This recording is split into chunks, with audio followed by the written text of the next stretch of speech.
The Unteachables, Chapter 31, Mr. Kermit. The Cocoa Nerd is back, in a manner of speaking. Not that anyone would recognize it. It bears very little resemblance to the 1992 Chrysler Cordone Fiona picked out all those years ago. It looks like exactly what it is. A mean set of wheels designed by a bunch of 8th graders who think nothing is worth driving unless everybody's staring at it. Chrome, glitter paint, LED lights, tailpipes the size of cruise missiles, and an engine you can barely see over. I'm afraid to honk the horn. I know their taste in music. Even without the racing fuel, the thing is a rocket. The first time I dared to tap the gas pedal, I nearly rear-ended a cement truck. Only Dale Earnhardt Jr. could drive this car. It should be outlawed by the government. I'm crazy about it. My kids built this for me. It's the second greatest gift they could have given me. Number one being the sight of Superintendent Thaddeus diving headfirst into a muddy flower bed, coming up fragrant with fertilizer, a chrysanthemum behind his ear. They're the best class any soon-to-be ex-teacher could ever hope to have. They even put a frog logo on the door in honor of my last name, Kermit the Frog. Come to think of it, the frog theme has been in place since the beginning of the year. More proof that the so-called unteachables have better heads on their shoulders than anyone suspected. I just never connected at all with that ribbiting before. I don't mind. It's kind of a tribute. On day one, a cop pulls me over just to get a good look at what I'm driving.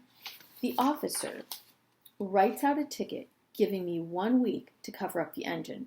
I call Jake, who promises to design a hood that complies with the law. He also agrees to raise the seat 4 inches so I'll be able to see the road in front of me. I don't want the kids working on it, I insist over the phone. They've done more than enough for me already. I've loved being their sponsor, Jake replies. They're a fantastic group. A brief pause. Too bad not all your classes measured up to their level. He's 1000% right about that. Who'd know better than Jake, who single-handedly made the 1992 class a nightmare and messed up my life in the process. On the other hand, 1992 was a long time ago. In 1992, the Cocoa Nerd was just a car. Today, it's a weapon of mass destruction. The transformation of Jake Terranova has been no less dramatic. He's a businessman, an entrepreneur, a grown-up, a solid citizen who's done so much for the Unteachables. Plus, a few days ago, I spotted his Porsche parked in front of the Greenwich Diamond Exchange and Jake himself inside, examining velvet trays of rings. Fiona's daughter could definitely do worse. People change, I tell my former student. You're a good guy, Jake. Jake actually gets choked up on the other end of the line. I've never ruined anybody's life, but apparently it's almost as hard on the messer as it is on the messy. I go back to school on Wednesday, not because I care one way or the other whether the place is still standing, but because I don't want the kids to think I blame them for not winning that science fair. In fact, the opposite is true. They exceeded my wildest expectations. They've been doing that on a daily basis ever since they dumped the Vuvuzela shipment in the river. Another thing about the new and improved Cocoa Nerd, it's unparkable. Those external tailpipes make it as wide as a ferry boat, but I finally get it jammed in between Emma's Prius and the pickup truck belonging to the Elias farm. The doors open, and I have about 4 inches of clearance to squeeze myself through. Amazingly, I make it. I've been slimming down lately, thanks to the mustard-on-toast diet. Since I'm going to be out of a job soon, maybe it's time to reinvent myself as a weight loss guru. I'll be rich, or at least I'll be able to afford gas for the Cocoa Nerd's 585 horsepower engine. I've barely set foot inside the entrance foyer when Principal Vargas rushes up and grabs me by the arm. Zachary, I need to talk to you. Later, I promise her. I want to reassure my class now. She literally drags me into her office and shuts the door. She's obviously been staking out the front hall. It can only mean one thing. Thaddeus is using the events of the science fair to fire me effective immediately. The superintendent is so mad that he won't even let me finish out the semester. So, I say bitterly, is Thaddeus planning to axe me in person, or has he got you doing his dirty work for him? In answer, she presses a copy of the Greenwich Telegraph into my hands. I don't even glance down at it. How do you like it, Christina? On some level, I regret unloading my emotions on the principal, who has never been anything except supportive, but I'm just too upset to hold it inside. How does it feel to wield the hatchet for him? Read it, Zachary, she orders. Superintendent to super teacher. You're fired. The Greenwich Telegraph, local news, by Martin Landsman, staff reporter. It's the goal of every community to create a school system in which each pupil is inspired to excel. This can't be accomplished without great teachers, but an educator who can truly transform the lives of his or her students is the rarest of gems. Meet Mr. Zachary Kermit, teacher of the self-contained special 8th grade class at Greenwich Middle School. By any objective measure, Mr. Kermit has performed a miracle. His students' test scores are up 87% this semester. SCS 8 took second place at the competitive district science fair. Disciplinary problems have virtually disappeared. Most impressive of all, the atmosphere in his classroom, formerly one of Greenwich's most difficult, has become nurturing, supportive, enthusiastic, and successful. And there's no mistaking the students' opinion of their teacher. They adore him. And what's Mr. Kermit's reward for this remarkable achievement? A letter of commendation? A bonus? A promotion? No, a pink slip. He's been terminated, effective the end of the semester. I read on. The reporter calls out Dr. Thaddeus by name and demands to know why the best teacher in the district is being fired. He accuses the superintendent of holding a personal grudge dating back to the cheating scandal in 1992, and he includes a quote from a member of that 1992 class, prominent local business owner Jake Terra, guaranteeing that what happened back then wasn't the teacher's fault. The article concludes, Dr. Thaddeus, this message is for you. It's time to put petty grievances aside and remember who our education system is supposed to serve. Our children. I look up at my principal. Who wrote this? I squint at the byline. Who's Martin Landsman? And how did he find out about my class? Beatrice Landsman is the sub who covered your group on Monday. Martin is her son. I guess the kids gave her quite an earful. There's something special. I have to work hard to keep my voice steady. Every time I think I've seen the best they have to offer, they climb one rung higher. That's why I'm anxious to get to my room. We don't have very many more days together.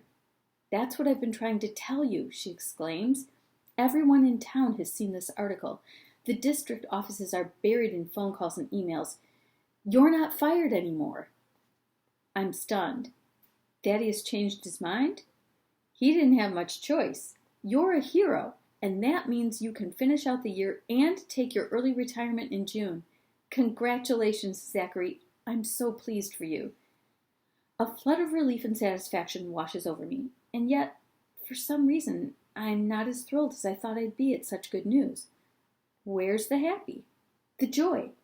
The triumph at beating back that overblown, self-important tyrant of a superintendent? It comes to me in the moment of clarity. The problem isn't the reinstated part. It's the part about retiring in June. Why would I fight off Thaddeus's attempt to force me out in December, only to exit voluntarily a few months later? The Unteachables have done a lot for me this semester, but their greatest gift is this. They showed me that I'm still a teacher. I have a lot to offer students, not just this class, but many classes to come. I'm not retiring, I tell her. Sign me up for next year. She stares at me, uncertainly. Zachary? I head for the door. And I was SCS 8. And I want SCS 8. Nobody else. If anyone has questions, I'll be with my kids. I stride to room 117 with an energy and a sense of purpose I haven't known in decades. By the time I get there, my feet are barely touching the floor. So I'm a little shocked when I see how down the students are. Here I am, on top of the world, and they're positively drooping. Barnstorm's left crutch is the only thing keeping him from falling out of his chair. Raheem's head is on his desk again, but he isn't sleeping. He's just too depressed to sit upright. Even Aldo is missing his usual belligerent expression, making him look almost agreeable. And there isn't a single ribbit. Not one. I sit down on the edge of my desk. I have an announcement to make. Kiana stands up. Us first, Mr. Kermit. Her voice is thin and watery. We're really sorry we couldn't win the science fair for you. We came so close. But in the end, it just wasn't enough. Maybe it's true what everybody says, that we're a bad class. I leap to my feet. Don't ever say that. You're the best class in this school, and I know because I've been shuffled around to most of them. You've got nothing to be sorry for. Besides, I add, realizing I should have said this part first, I'm not fired anymore. Heads snap to attention, even Raheem's. Elaine jumps up, sending her chair skittering. You're messing with us, Barnstorm accuses. For real, Mr. K? Asks Parker, his eyes huge. For real, I confirm. I can't explain it exactly, because I'm not sure I understand it myself, but it has a lot to do with... That's as far as I get. They swarm the desk, cheering and howling, almost knocking me over, battering me with high fives. Their behavior is loud, unruly, and borderline violent, completely unacceptable. I accept it. They've earned that much and more. Emma rushes over from next door to investigate the ruckus. Ribbit isn't fired anymore, Parker yells at her, and she joins the celebration, unruly as any of the kids. I can't help noticing that she's wearing an engagement ring, a big one. I'm not her father, but in a strange way, I feel like a proud parent. Enough! Settle down, everybody! I glare my unteachables back to their seats.